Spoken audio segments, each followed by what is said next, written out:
Hey everybody, how's it going? Today we're going to be installing running boards on my 2016 Silverado work truck. I've teamed up again with APS Auto Parts, and they were gracious enough to provide a set of iArmor boards for my installation video today. This is a new line called iArmor, more like a rocker panel protection plus sidestep. So let's open up the package and see what we got. So we've got some pretty beefy brackets here. Got 3 of those big ones, brackets of some kind, plus a bunch of bolts, hardware, some more brackets, and installation instructions. And then these are the boards themselves. Now, since my truck's a regular cab, these are pretty short, but depending on your cab length, these will be, longer and fit your specific application. These boards are compatible with 2007 to 2018 Silverados, Sierras, 1500s, also 2007 to 2019 Silverado Sierras 2500 and 3500 as well, including diesel models with that big def tank that hangs down in the front on the passenger side. Yeah, let me open those up a little bit and we'll take a look at what's going on with those. Alright, so I got one of these out of the package and you can get a better look on it. These are aluminum, just so you know. So this is probably like an anodized finish or something. It's pretty smooth, but they are pretty lightweight. So I'm going to start with the passenger side installation first. There's a little bit of, you got to figure out what hardware you need for which sides. For the passenger side, you actually need these 2 funky looking brackets. These go together. This is to accommodate the def tank if you have a 2500 or a 3500 diesel. These will get bolted together on the side of the truck and stick out just like normal, and then this is what you attach the running board to. And then this is for the rear of the cab. You use some spring nuts which get clamped to the body panels, and then you run your bolts into them and tighten them up. This is what you're going to need to get the brackets on, and for the passenger side. Driver side, we'll go over that when we get to that. These get used to clamp on the running boards using these long bolts. So when we get to that point, when we're using those, I'll show you a little better as I'm going along. So let's dig in. So underneath the truck, there's a series of existing holes along the back side of the rocker panel. There's these ones that are in the pinch weld down here, and then there are these up here with this plastic cover in the way, and these go all along the bottom of the cab. So the first one is up front here, and that's going to be that funky looking bracket. Piece of plastic, this little grommet needs to come out, and then we're going to slide a spring nut into the hole, and it's going to line up right there is where you run your bolt in, and that lines up with this hole on the pinch weld right here, which another bolt gets run into. So here's that first bracket installed. So you see I've pulled out the rubber grommet here, and then I slid the spring nut into the hole so that the hole, the threads line up with the secondary hole that was next to it. Then I just have this tightened up a little bit just to line it up, and eventually I'm gonna bolt on that other part of the bracket using this pinch weld here and another bolt.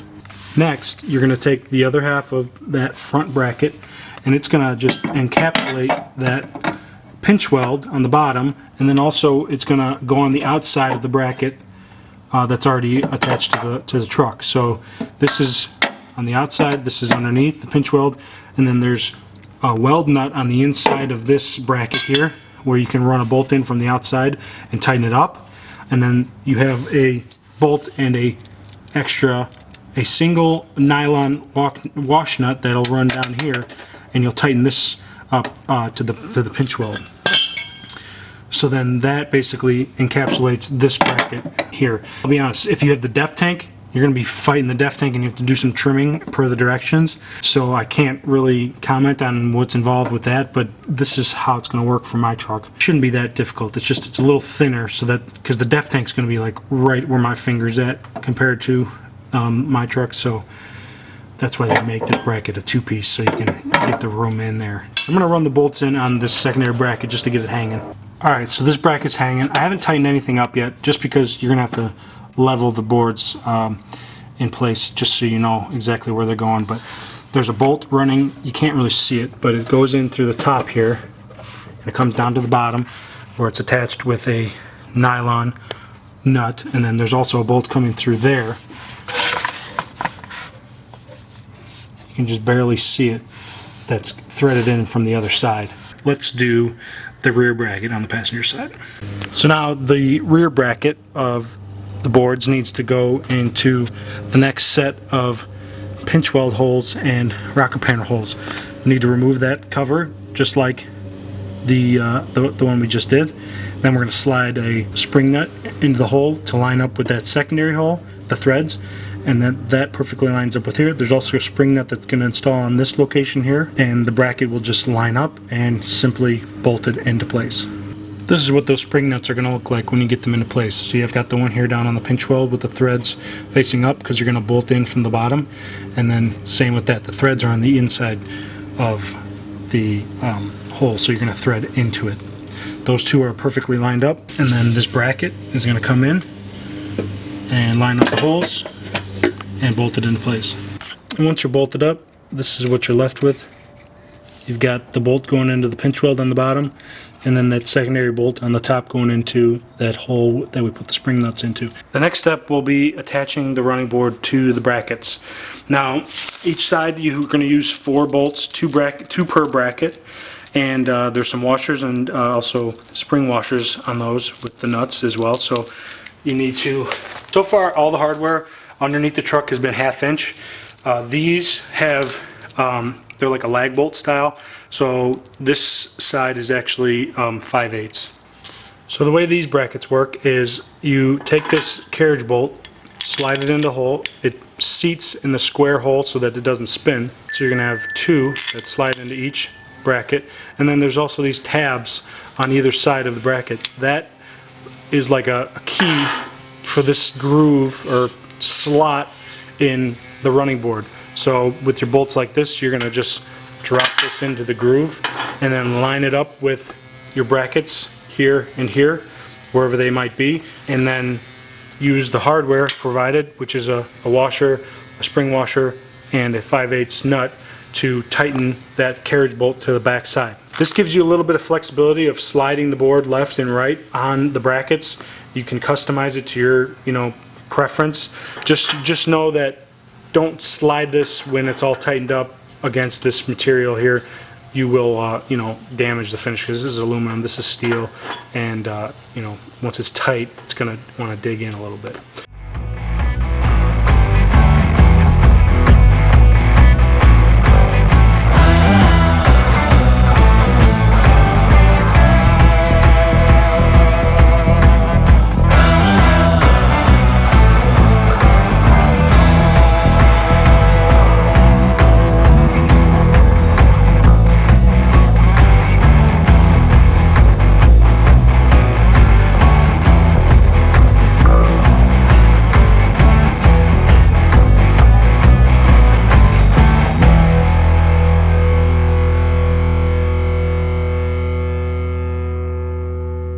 So this is what they look like, just sort of loosely installed on the truck. I need to do a little tweaking to the brackets to get them to be straight with the body panel, but you get the idea.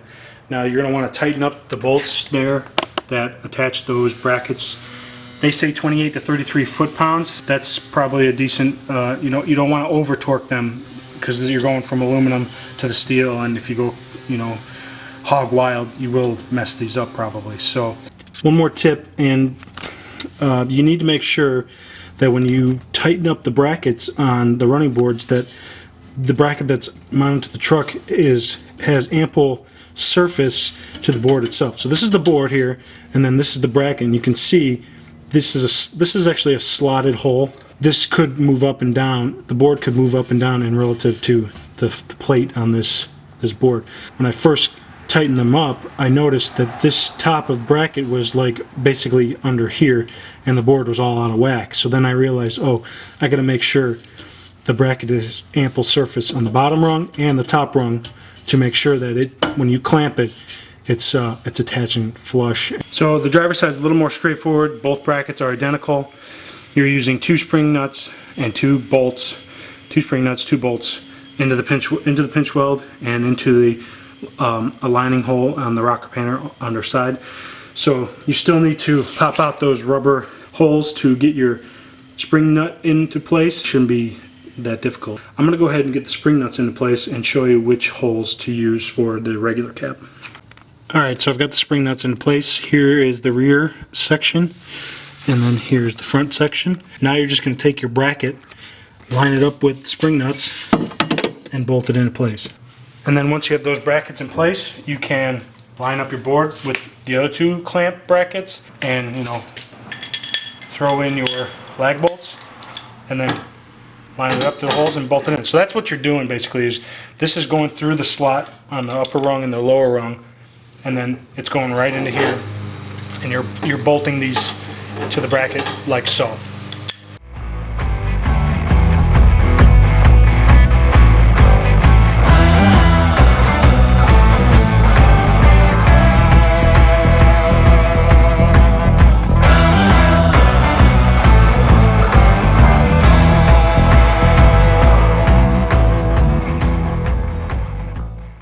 And then before you tighten them up, obviously you want to line them up left to right so that they're even on both sides and you know, fit to your liking. And once you do that, it's just a matter of tightening up your bolts to the specified torque, 28 to 33 foot-pounds, and then you're good to go. And of course, the last step is testing them out.